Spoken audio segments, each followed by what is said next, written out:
एक छोटे से गांव में एक विधवा ब्राह्मणी रहती थी। ब्राह्मणी अत्यंत गरीब थी। उसके एक छोटे से पुत्र के अलावा और कोई नहीं था। ब्राह्मणी को दो चार भले घरों में भीख मांगने से जो कुछ मिल जाता था, उसी से वो अपना और अपने बेटे का पेट भरती थी। किसी दिन यदि बहुत कम भीख मिलती तो ब्राह्मणी खुद भूखी रहकर बच्चे को ही कुछ खिला पिलाकर उसे हृदय से लगाकर सो जाती। गांव में ऐसे बहुत से लोग थे जिनकी अवस्था बहुत अच्छी थी, परंतु उस गरीब असहाय ब्राह्मणी की किसी को कोई परवाह न थी।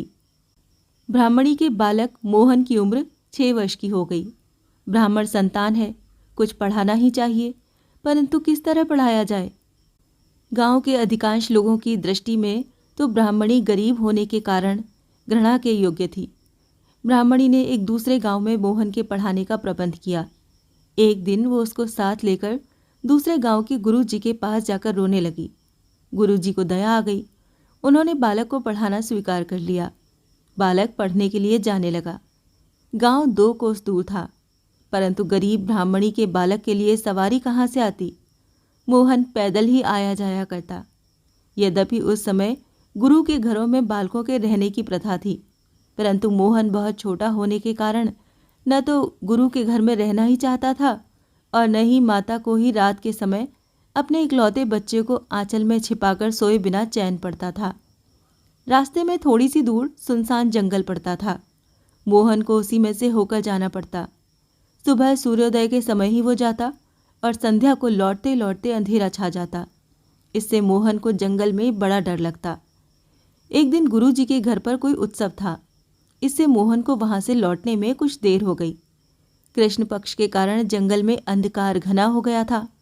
मोहन रास्ते में बहुत डरा। जंगली पशुओं और सियारों की आवाज़ सुनकर वो थर थर कांपने लगा। ब्राह्मणी भी देर होने के कारण उसको ढूंढते ढूंढते जंगल में चली गई थी। जब उसे मोहन मिला तो डरते कांपते हुए अपने लाल को गोदी लेकर घर ले आई। मोहन ने कुछ शांत होने पर माता से कहा, माँ, मैं रोज़ जंगल होकर आता जाता हूँ, मुझे वहाँ बहुत डर लगता है। आज तुम नहीं पहुँचती तो न जाने मेरी क्या हालत होती। दूसरे लड़कों के साथ तो उनके नौकर जाते हैं जो उनको संभालते हैं, क्या तुम मेरे लिए एक नौकर नहीं रखोगी? बालक की सरल वाणी सुनकर अपनी गरीबी का ख्याल आते ही ब्राह्मणी की आंखें डबडबा आईं। उसने बहुत धीरज रखा, परंतु शेष तक न रख सकी। वो रोकर कहने लगी, बेटा, अपने दुख की दशा तुझे कैसे सुनाऊं? हम लोग बहुत गरीब हैं। तेरे लिए नौकर रखने को मेरे पास पैसे कहाँ हैं? माँ की आंखों में आंसू देखकर मोहन भी रो पड़ा। उसने कहा, माँ, तू रोती क्यों है? तुझे रोते देखकर मुझे भी रोना आता है। माँ, क्या हमारे और कोई नहीं है? मोहन के सरल मर्मभेदी प्रश्न से ब्राह्मणी का हृदय व्यथा से भर गया। पृथ्वी मानो पैरों के नीचे से खिसकने लगी।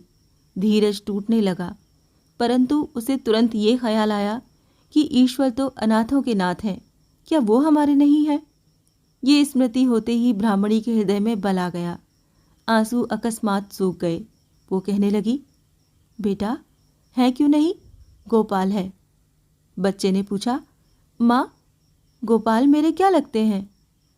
स्नेहमयी ब्राह्मणी के मुंह से निकल गया, बेटा, गोपाल तेरा बड़ा भाई है।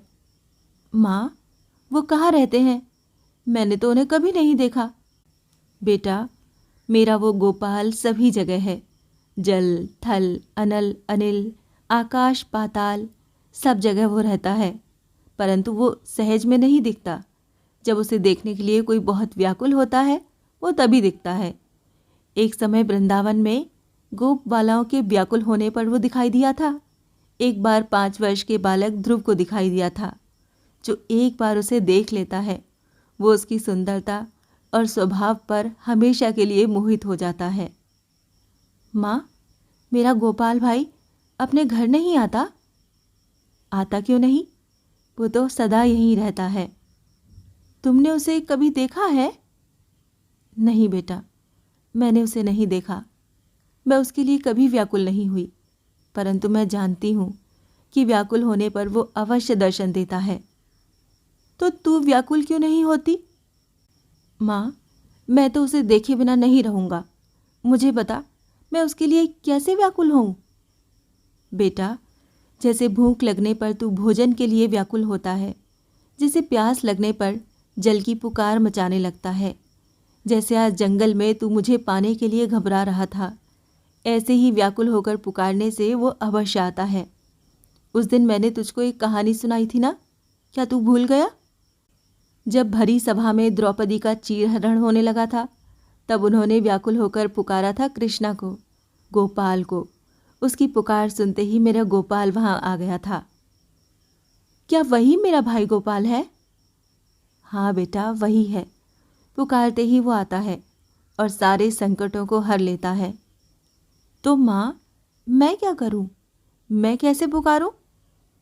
ब्राह्मणी ने अटल विश्वास के साथ कहा, सुन, तू जिस जंगल से होकर जाता है, उसी जंगल में तेरा गोपाल भाई रहता है। उसे हृदय से पुकारना। तेरी व्याकुल पुकार सुनते ही वो आकर तेरे सामने खड़ा हो जाएगा।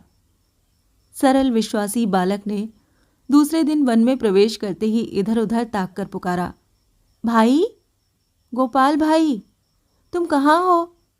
आ जाओ, मुझे डर लगता है। बालक को सुनाई दिया, मानो कोई कह रहा है, हाँ, यही हूँ, अभी आया। मीठी आवाज़ सुनते ही बालक को ढांढस हो गया। उसका डर भाग गया। कुछ ही दूर चलने के बाद उसने देखा कि उसी की उम्र का एक छोटा, नयन मनहारी, सुकुमार, श्याम सुंदर ग्वाल बालक वन में से निकलकर उसके साथ खेलने लगा, प्यार से बातें करने लगा और हाथ पकड़कर साथ साथ चलने लगा। गोपाल के आते ही मोहन का सारा दुख दूर हो गया। मोहन ने घर आकर अपनी माता को सारा हाल सुना दिया। ब्राह्मणी उसकी कल्पना समझकर रो पड़ी। कुछ समय बाद गुरु के पिता का देहांत हो गया। श्राद्ध का आयोजन हुआ। श्राद्ध के लिए सभी विद्यार्थी गुरुजी को कुछ न कुछ भेंट देंगे। ब्राह्मणी के मोहन ने भी सरलता से गुरुजी से पूछा, गुरुजी, मुझे क्या आज्ञा देते हैं? मैं क्या लाऊं? गुरु महाराज को ब्राह्मणी की अवस्था का पता था। उन्होंने कहा, बेटा, तुझे कुछ नहीं लाना होगा। उसने कहा, नहीं गुरुजी, जब सभी लड़के लाएंगे तो मुझे भी कुछ लाने की आज्ञा दीजिए। बालक के बार बार आग्रह करने पर गुरु महाराज ने कह दिया, तू 1 लोटा दूध ले आना। मोहन संतुष्ट होकर घर चला गया। उसने माता से कहा, माँ, कल गुरु महाराज के पिता का श्राद्ध है। सभी लड़के कुछ न कुछ लेकर आएंगे। मुझे गुरुजी ने सिर्फ 1 लोटा दूध लाने के लिए ही कहा है, तो तुम मुझे कुछ दूध ला देना। ब्राह्मणी का घर तो मानो दरिद्रता का निवास स्थान था। अश्वत्थामा की माता को भी एक दिन बच्चे को भुलाने के लिए दूध के बदले आटा मिले हुए पानी से काम निकालना पड़ा था। ब्राह्मणी बोली, बेटा, घर में तो एक कानी कौड़ी भी नहीं है, दूध कहाँ से लाऊंगी? मांग कर लाने के लिए छोटी सी लुटिया भी तो घर में नहीं है। मोहन ने रोकर कहा, माँ, तब क्या होगा? मैं गुरुजी के सामने कैसे जाऊंगा? माता ने दृढ़ता से कहा, बेटा, तू अपने गोपाल भाई से कहना, वो चाहेगा तो दूध का प्रबंध अवश्य कर देगा। बालक प्रसन्न हो गया। प्रातःकाल गुरु के घर जाते समय जंगल में सदा की भांति ज्यों ही उसे गोपाल मिले, त्यों ही मोहन ने कहा, भाई, आज मेरे गुरुजी के पिता का श्राद्ध है। उन्होंने 1 लोटा दूध मांगा है। माँ ने कहा है, गोपाल भाई से कहना, वो तुझे ला देगा। सो भाई, मुझे अभी दूध ला कर दो। गोपाल बड़े प्यार से बोले, मुझे पहले से ही इस बात का पता है। देखो, मैं दूध का लोटा भर के साथ ही लाया हूँ। लो, तुम इसे ले जाओ। मोहन ने गोपाल भाई से दूध का लोटा ले लिया। मोहन हंसता हुआ दूध का छोटा सा लोटा लेकर गुरुजी के समीप जाकर पहुंचा। लड़कों की लाई हुई सामग्रियों को गुरुजी के नौकर उनके पास ले जाकर उन्हें दिखा दिखाकर अलग रख रहे थे। बालक ने समझा कि मेरे दूध की भी बारी आएगी, परंतु उस जरा सी लुटिया की ओर किसी का ध्यान नहीं गया। बालक ने उदास होकर गुरुजी से कहा, महाराज, मैं भी दूध लाया हूँ। गुरुजी बड़ी बड़ी सामग्रियों की देखभाल कर रहे थे। उन्होंने बालक की बात का कोई उत्तर नहीं दिया। जब मोहन ने कई बार गुरुजी से कहा, तब गुरुजी ने अवज्ञा के साथ झुंझलाकर एक नौकर से कहा, जरा सी चीज पर ये छोकरा कितना चिल्ला रहा है, मानो इसने हमें निहाल कर दिया। दूध किसी बर्तन में लेकर हटाओ इस आफत को जल्दी यहाँ से। अपमान से बालक के मुंह पर विषाद की रेखा खिंच गई। गरीब क्या करता, रोने लगा। भगवान की लीला बड़ी विचित्र है। वो कब किस सूत्र से क्या करना चाहते हैं किसी को कुछ भी पता नहीं लगता। नौकर ने दूध को कटोरे में उंडेला। कटोरा भर गया, पर दूध पूरा नहीं हुआ। उसने एक गिलास उठाया, वो भी भर गया, पर दूध ज्यों का त्यों रहा। आखिर एक बाल्टी में डालना शुरू किया, वो भी भर गई। तब नौकर ने घबराकर गुरु महाराज के पास जाकर सारा वृतांत सुनाया। श्राद्ध के लिए बहुत से विद्वान ब्राह्मण एकत्र हो रहे थे। इस आश्चर्य घटना को सुनकर सभी वहां दौड़े आए। देखते हैं, एक छोटे से लोटे में दूध भरा है, पास ही एक बाल्टी और कई बर्तनों में दूध भरा रखा है।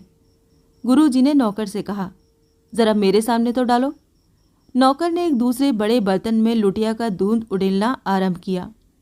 बर्तन भर गया, पर लुटिया खाली नहीं हुई। फिर दूसरा भी उससे बड़ा बर्तन रखा गया, वो भी बात की बात में भर गया। दूध मानो द्रौपदी का चीर हो गया। डारत डारत कर थक्यो, चुक्यो न लुटिया दूध। तब तो गुरु महाराज और ब्राह्मण मंडली के आश्चर्य का ठिकाना न रहा। गुरु ने पूछा, बेटा तू ये दूध कहाँ से लाया था? बालक ने सरलता से कहा, मेरा गोपाल भाई वन में रहता है, उसी ने मुझे दिया था। गुरुजी ने कहा, बच्चा ये गोपाल भाई कौन है? मोहन ने कहा, मेरा भाई है। मेरी माँ ने कहा था तू उससे जो कुछ चाहे मांग लेना। वो दीनों का नाथ है, पतितों को पवित्र करता है और दुखियों को अपनाता है, और व्याकुल होकर पुकारते ही जो चाहो सो दे देता है। बालक की बात सुनकर गुरु का हृदय भर आया। गुरु ने उठाकर उसे छाती से लगा लिया। घड़ी भर पहले जिससे घृणा थी, वही अब अत्यंत आदर का पात्र हो गया। जिसको गोपाल अपनाते हैं उसे कौन नहीं अपनाता। उल्टे भी सीधे हो जाते हैं, विष भी अमृत बन जाता है। गरल सुधा रिपु करहि मिताई, गोपद सिंधु अनल सितलाई। ब्राह्मण मंडली भोजन करने के लिए बैठी। आज श्राद्ध के भोजन में मोहन के लाए हुए दूध की खीर बनी थी। खाते खाते ब्राह्मण अघाते नहीं थे। आज की खीर का स्वाद कुछ अनोखा ही था। क्यों न हो, जिस प्रसाद का एक कण पाने के लिए ब्रह्मादि देव सदा तरसते हैं, वही आज श्राद्ध भोजन के रूप में सबको प्राप्त था। ब्राह्मणों का मन तो नहीं भरा, परंतु उस महाप्रसाद की प्राप्ति से वो सुर मुनि दुर्लभ पद को पाकर सदा के लिए तृप्त हो गए। ब्राह्मण के पितरों के तरने में तो आश्चर्य की बात ही कौन सी थी। पूरी ब्राह्मण मंडली मोहन को आशीर्वाद देकर लौट गई। अंत में गुरुदेव ने अपने सब छात्रों को साथ लेकर भोजन किया। मोहन को भी आज वहीं भोजन करना पड़ा। संध्या हो गई और सब लड़के अपने अपने घर चले गए। गुरुदेव ने गोपाल भाई के प्यारे मोहन को रख लिया था। सबके जाने के बाद उससे बोले, बेटा मैं तेरे साथ चलता हूँ। तेरे गोपाल भाई के दर्शन मुझे भी ज़रूर कराने ही पड़ेंगे तुझे। मोहन ने कहा, चलिए अभी मेरे साथ वन में, मेरा गोपाल भाई तो पुकारते ही आता है। गुरु ने बालक को गोद में उठा लिया और दोनों वन में पहुँचे। बालक ने वहाँ जाते ही पुकारा, गोपाल भाई, गोपाल भाई, आज इतनी देर क्यों करते हो? जल्दी से बाहर आओ। बदले में उसे सुनाई दिया, आज तो तुम अकेले नहीं हो, फिर मुझे क्यों बुलाते हो? मोहन ने कहा, भाई मेरे गुरुजी तुम्हें देखना चाहते हैं, जल्दी आओ। भक्त की प्रेम भरी पुकार सुनकर भगवान नहीं ठहर सकते। तुरंत नव नील नीरद श्याम सुंदर प्रकट हो गए। बालक ने कहा, भाई आ गए गुरुदेव, देखो तो गोपाल भाई कितने सुंदर हैं। गुरु जी को एक विस्मयजनक प्रकाश के सिवाय और कुछ भी नहीं दिखाई दिया। उन्होंने कहा, कहाँ है? मुझे तो इस उजियाले के सिवाय और कुछ नहीं दिखता। बालक ने कहा, ये क्या बात है गोपाल भाई, तुम ये क्या खेल कर रहे हो? उत्तर मिला, मैं तुम्हारे पास आता हूँ। तुम्हारे हृदय में प्रेम भरा है, परंतु तुम्हारे गुरुदेव अभी दर्शन के अधिकारी नहीं हुए। इन्होंने जो प्रकाश देखा है वही इनके लिए बहुत है। इसी से ये कल्याण मार्ग पर अग्रसर हो सकते हैं। ये वाणी गुरुदेव ने भी सुनी। उनके हृदय का द्वार खुल गया। हृदय की माया का बांध टूट गया। प्रेम का सागर उमड़ पड़ा। गुरुदेव गदगद होकर बोले, नाथ, आपके दिव्य प्रकाश ने मेरे हृदय के घोर अंधकार को हर लिया और आपकी वाणी ने मुझे आपके दिव्य धाम के दर्शन करा दिए। अब मैं हृदय में आपको देख रहा हूँ प्रभु। मैं यही चाहता हूँ कि मेरी सदा यही दशा बनी रहे। मोहन महान आनंद से मुस्कुरा रहा था। थोड़ी देर में जब गुरु जी को होश आया तो वो मोहन को साथ लेकर ब्राह्मणी के पास आए। देखते हैं तो गोपाल भाई माता की गोद में बैठे मानो जननी की स्नेह सुधा का पान कर रहे हैं। माता को ब्रह्म ज्ञान नहीं है। उसके आनंद के आंसुओं की धारा से गोपाल भाई का समस्त शरीर भीग गया है। गुरु और शिष्य इस दृश्य को देखकर आनंद सागर में डूब गए। बोलो भक्तिमती ब्राह्मणी, पवित्र भक्त मोहन और उसके प्यारे गोपाल भाई की जय।